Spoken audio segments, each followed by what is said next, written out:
G'day, here's a couple of little Nobby Opals from Lightning Ridge, Australia. They're very typical. These aren't very large, but they're quite bright, as you can see.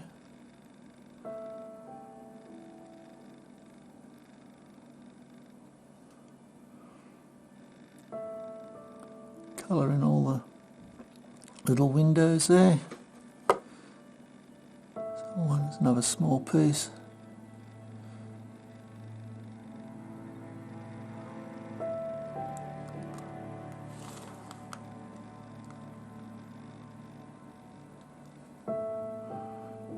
Need to grind that down a little bit more. Looks like that's the orientation across there.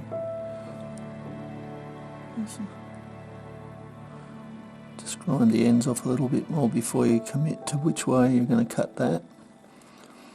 Anyway, I hope you've enjoyed looking at those. Cheers.